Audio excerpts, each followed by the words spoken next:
राधे राधे दोस्तों, आप सभी को दीपावली के महापर्व की हार्दिक शुभकामनाएं। माँ लक्ष्मी जी सदा आप सभी के घर में धन के भंडार भरे, आप सभी को सदा सारी खुशियां दे।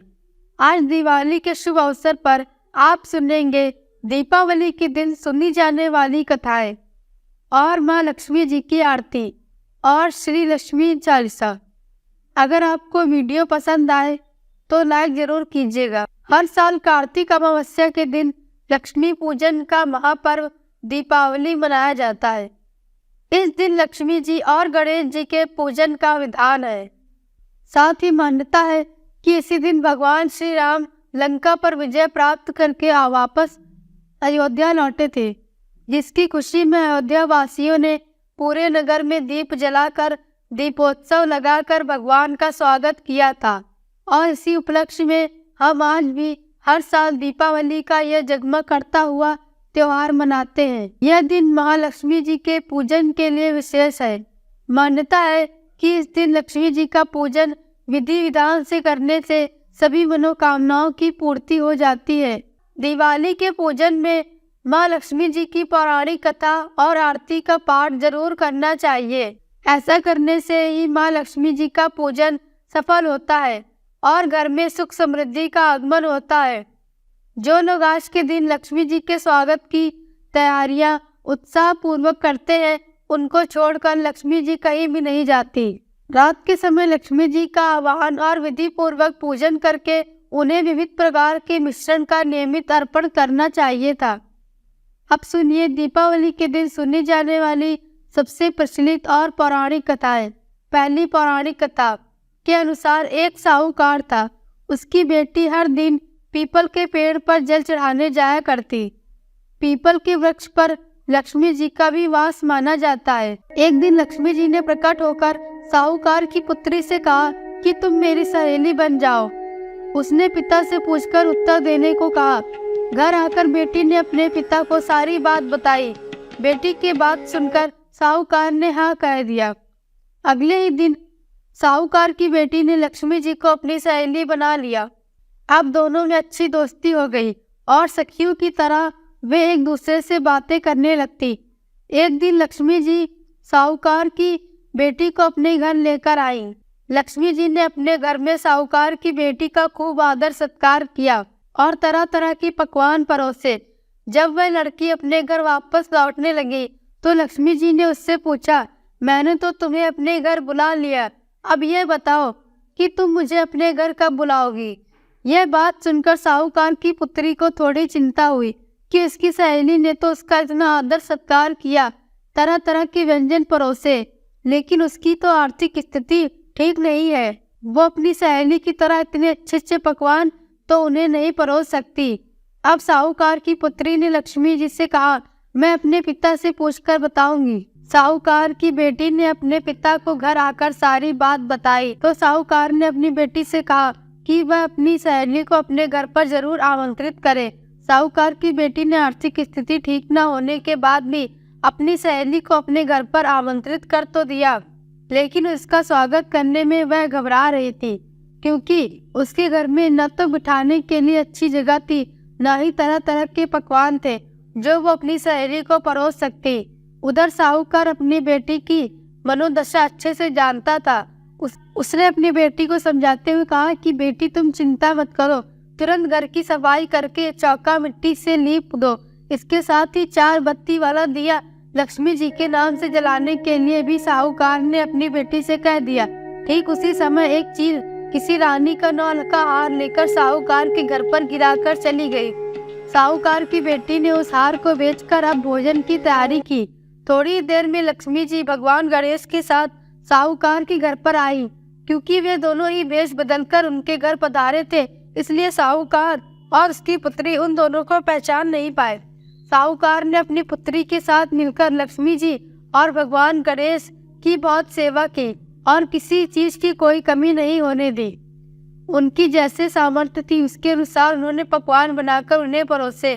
महालक्ष्मी जी दोनों की सेवा से बहुत प्रसन्न हुई और फिर उनके वरदान से साहूकार और उसकी बेटी की आर्थिक स्थिति अच्छी हो गई कि तभी से जगमग कर दीपावली का यह त्योहार मनाया जाता है और इस प्रकार दीप जलाकर अंधेरे को दूर भगाया जाता है।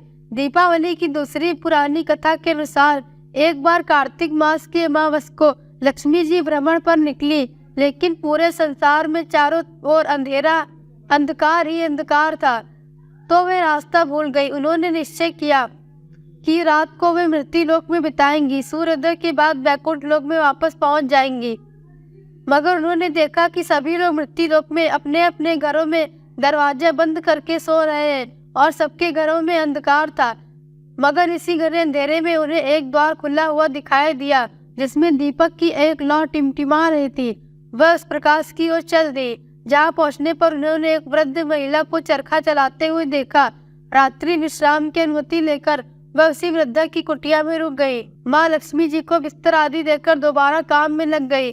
चरखा चलाते चलाते उन वृद्धा की आंख लग गई। अगले दिन सुबह उठने पर उन्होंने देखा कि उनके घर में जो अतिथि आई थी वह तो जा चुकी है, लेकिन उनकी कुटियों की जगह पर एक शानदार महल खड़ा हो गया था। हर ओर धन दान रत्न जेवरात बिखरे हुए। तब से कार्तिक अमावस्या की रात को दीप जलाने की परंपरा चली आ रही है। इसी रात को लोग द्वार खोलकर लक्ष्मी जी के आगमन की प्रतीक्षा करते हैं, क्योंकि इस बार बड़ी दिवाली और छोटी दिवाली, जिसे नरक चतुर्दशी के रूप में भी मनाया जाता है, एक ही दिन है। इसलिए आज के इस वीडियो में आप सब सुनिए नरक चतुर्दशी यानी कि छोटी दिवाली की कथा। कहते हैं कि नरक चतुर्दशी के दिन ही भगवान श्री कृष्ण ने अत्याचारी और दुराचारी नरकासुर का वध किया था और 16,100 कन्याओं को नरकासुर के बंदरी गृह से मुक्त कर उन्हें सम्मान प्रदान किया था। इस उपलक्ष्य में भी दीप जलाकर स्वागत सत्कार करके खुशियां मनाई जाती है। नरक चतुर्दशी के दिन ही रात को यम दीपक भी जलाया जाता है। पुराणों में नरक चतुर्दशी संबंधित एक और कथा मिलती है, जिसके अनुसार एक समय यमराज ने अपने दूतों से पूछा कि हे यमदूत, क्या तुम्हें प्राणियों के प्राण हरते समय किसी पर दया नहीं आती?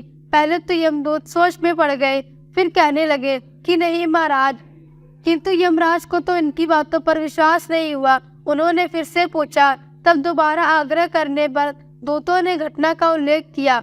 उन्होंने बताया कि हेम नामक राजा की पत्नी ने एक पुत्र को एक बार जन्म दिया। उसके जन्म के बाद ही ज्योतिषों ने नक्षत्र गणना करके राजा को बताया कि वह बालक जब भी विवाह करेगा उसके ठीक 4 दिन बाद ही उसकी मृत्यु हो जाएगी।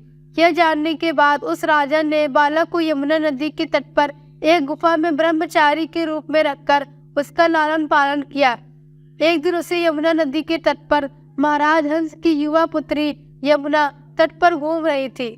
जब राजकुमार ने उस राजकुमारी को देखा तो वह उस पर मोहित हो गए और उन्होंने गंधर्व विवाह कर लिया। ज्योतिष गणना के अनुसार जैसे ही विवाह के बाद 4था दिन पूरा हुआ, राजकुमार की मृत्यु हो गई। अपने पति की मृत्यु देखकर राजकुमारी बिलक बिलक कर रोने लगी। यमदूतों ने यमराज से कहा कि महाराज, उस नवविवाहिता का रोप विलाप सुनकर हमारा हृदय भी कांप उठा था। यमदूतों ने कहा कि इस राजकुमार के प्राण भरते समय यमराज हमारे ही भी आंसू नहीं रुक पा रहे थे। तभी एक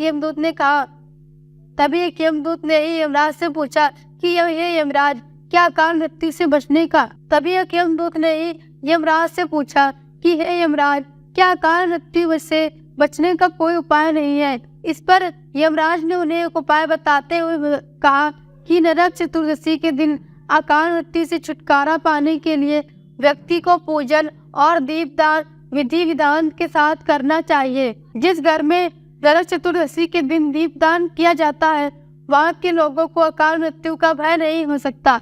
इस कारण ही नरक चतुर्दशी के दिन यम के नाम का दीपदान करने की भी परंपरा है। यह थी दीपावली के दिन सुनाने वाली पौराणिक कथाएं।